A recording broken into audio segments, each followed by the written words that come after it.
Salut tout le monde, alors je suis sûr que vous connaissez les Zoya, mais là je voulais vous montrer les derniers que j'avais acquis. Je suis sorti de ma petite zone de confort en achetant sur des sites chinois.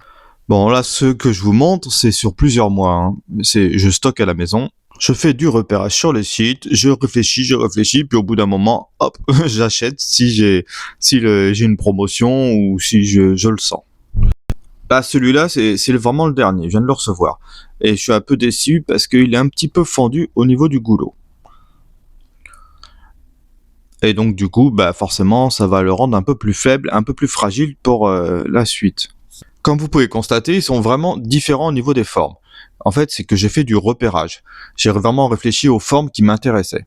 Ceux-là, les tout petits comme ça avec des bouchons en liège, c'est peut-être mes préférés au niveau de la qualité. Mais sinon, au toucher, ils sont tous assez poreux, rugueux, et ils sont vraiment assez bien faits pour faire des Zoyas. Alors là, c'est un petit test comparatif pour les petites jardinières. Vous savez, ces jardinières, on va dire, de balcon, c'est ceux qu'on accroche en général, qu'on suspend sur des crochets. Bon, j'ai déjà dit dans plusieurs vidéos que j'ai détesté ces jardinières-là. Bon, mais parce que la rétention en eau est très mauvaise et en général, ça sèche très très vite.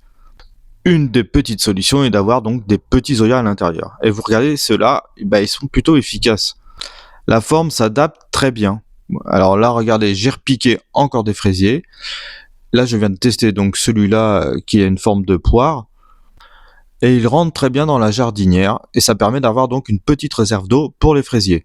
Alors, faut pas rêver au niveau qualité, ça vaut pas les Zoyas qu'on trouve sur les sites français, les sites de potiers français. La terre est beaucoup plus fine là. En termes de durée de vie, c'est vraiment pas comparable. Alors, pour vous montrer un peu, hier, j'ai fait des tests en remplissant des Zoyas vides et on voit bien que ils ont absorbé l'eau.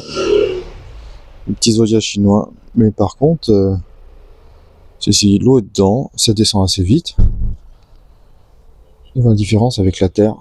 Là, ça c'est le bouchon qui a pas pris l'eau. En fait, ça filme pas, mais il y a de l'eau.